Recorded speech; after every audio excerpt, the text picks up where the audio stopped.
Hi guys, Toad. We're here with Nick Hopper. Everyone's excited for this profile. Tell him, Nick, what do you play, what do you do? I came second at the Sunderland OTS this weekend playing Pure Burning Abyss. Pure. In 2024. Yes. Yes. The cards will never die in my heart. And from what I heard, it wasn't like an easy room, right? There was like actual real decks there. Yeah, I got some unfavorable matchups. Round one I played against Rika. I lost the dice roll. I won that 2-1. Then I played against Snake Eye Rescue Ace and swifted that 2-0, no problem. Round 3 was pure Snake Eyes, which again I lost the dice roll, so I was down 3 dice rolls here and got swifted 2-0 myself in that round, which I'll explain why later. Round 4 was 10 pie and that deck's pure shit, so that was a swift one. And round 5 again was pure Snake Eye, which I got hand looped twice, but managed to outgrind them. All good decks I managed to beat. I'm excited to see it. You want to say anything before we get in, or you just want to do the cards? Water is wet. Water is wet, I agree. Right, cards? So, Burning Abyss, anyone who's really ridiculously old like myself knows that you play 3 Seer, 3 Graph, some from grave, some from deck. And then the rest of the ratios, I've done some serious mathematics now, explain that this is the exact correct ratio and if they're anything different, you're wrong. So play 2 Storm, which searches in the end phase. If your turn goes more than 3 turns, then you've probably died, or you've won anyway, so it doesn't matter. 2 Forfa is good for breaking boards. You don't want to play 3 because you have too many Burning Abyss monsters in your opening hand, then your engine's not that good because it's 10 years old, you basically lose everything. One off you play Kagna because it sends Fire Lake and Fire Lake's sick. Libic is something from hand and you do extenders, and Alec is another cool board breaker. So this is imperm when it goes to the graveyard. What you do is your opponent will be really clever, they'll do the Black Witch summon, they'll summon Black Witch, put the 1/1 down, they'll go activate original, tribute for cost, you go chaining to detach this from Beatrice and send rollback or whatever to the graveyard, and then on new chain, because they're chain player, they'll summon Snake Eye Ash that goes to chain on effect. This hits graveyard chaining 2, negates the Snake Eye Ash, no one sees it coming, and it's dead easy to just bust like that. Actually very smart, That's to be fair. In the base lineup, there's 13 monsters there. Don't play more because you will just draw too many Burning Abyss monsters, and don't play less, because if you can't make that, you can't win. Right, what else we got? I played 3 Backtrack because this card is sick if you can get it in the graveyard. However, it was glued to my hand all day and I didn't really have a good way of getting it out from the hand. So there's only 2 ways to do it, so I'll talk about later as well. And then the 2 ops play 2 Tour Guide because you don't want too many normal summons in the deck. And everyone's playing 18 hand traps, so this should probably just be a 1-of. And I swapped the 1-of Tour Guide for the 3rd Fiendish Rhino Warrior because no one negates Rhino because no one knows how to win this one. If you play this deck against someone who's played against Burning Abyss in the past, you will get smashed. Knowledge check. Exactly. Yeah, old cards are good. Yes. And then for spell cards, we play 3 Pot of Desires because Pot of Greed. Pot of Greed, yeah. And Foolish Burial was terrible every single time I drew it. These monsters don't really do enough on their own, so this could probably just be another trap card. Speaking of, oh, no, more spells, more spells. No spells, no, that's it. I was going to play Upstart instead of Pot of Desires because I kept banishing me 1-ofs, but Pot of Greed. On to the traps you mentioned. Yeah, so this is the reason why the deck is remotely good, it's not because of the Burning Abyss engine. We play 3 Destructive Primacara Cannon, 3 Phoenix Ring Wind Blast, 3 Fiend Griffin. And this is really good for breaking link boards and just flipping things down so you can Zeus them. This is a good board breaker in the sense that putting things on top of your opponent's deck is still really good in one game and it discards things from your hand where you have the bricks like the rollback and the backjack. It's better than Dynamiscus because it discards for cost and a lot of times you do get stuff stuck in your hand, and I think putting things on top of your deck is better than banishing it in the game at the minute. Anyways, Fiend Griffin interrupts Flamberge Dragon, Voiceless 5% low, and then it puts Backtrack in the graveyard for failure combos, or if you didn't draw a big Burning Abyss hand, you put Scarm in the grave and gets it to your engine. And Karma Cannon beats Tempai as well. Karma Cannon beats. Which you already said wasn't a real deck, but yeah, good card. The Tempai guy wasn't very good, so maybe a decent Tempai player might have got a game off this. And then the best card in the deck, MVP of the whole day, was Torrential Tribute. So the Burning Abyss deck is not good enough for breaking boards on its own, so if you played Go in second, you can either put loads of hand traps in or with the board breakers in.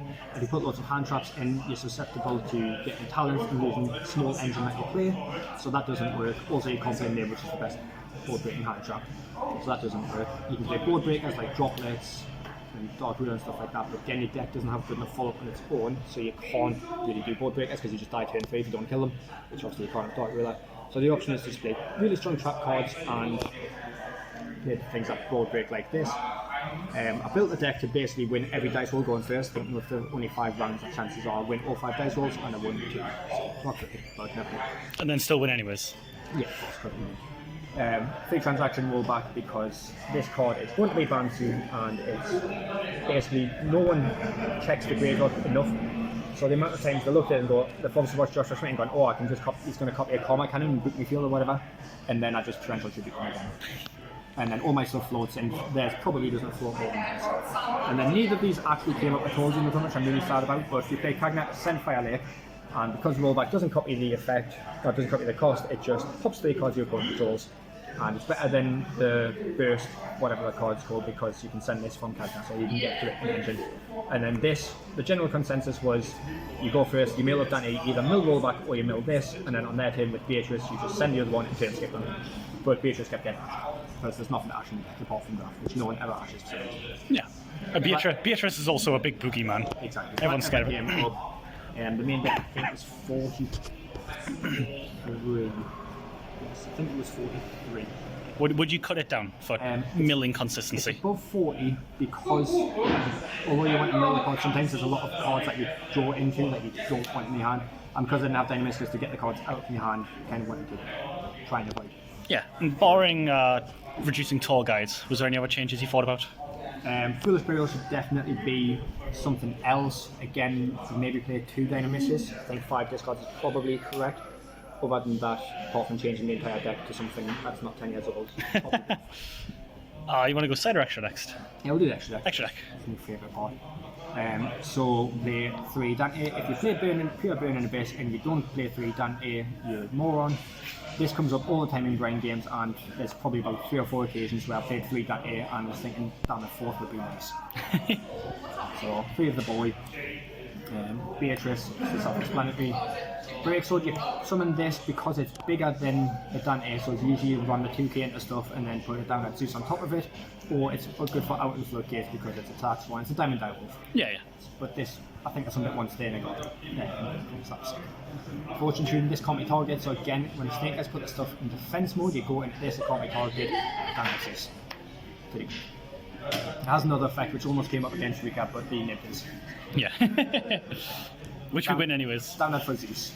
And the best bin and the best monster left is Zeus.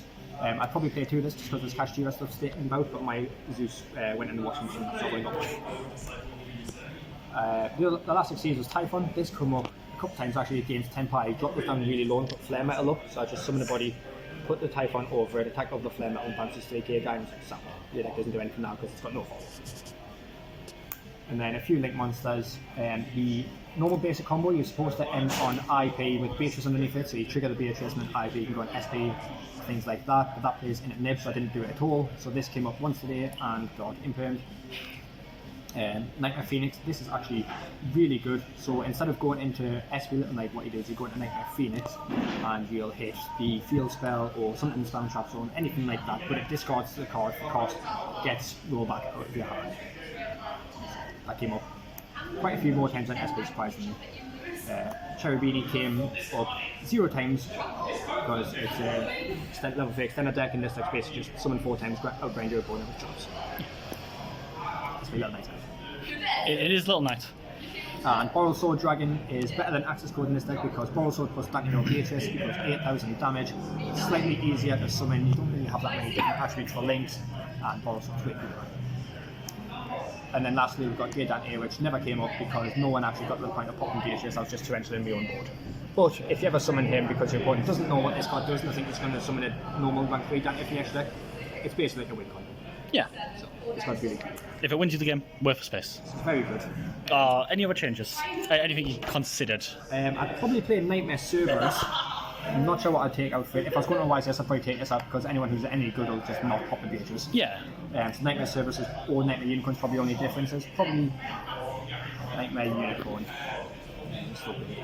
Side deck, this is like the most irrelevant. These came in when I went first. You don't have way to clear your skill drain, but your stuff happens in graveyard. Float, so it's all good. You just outgrind with the other traps so that it doesn't matter if you don't have a big board. Play this to send it for rollback if you're playing against 10 high and stuff like that. And then there's some other cards that are quite good. just in case there was any like really weird cringe stuff to put that in the side deck, but that never came in.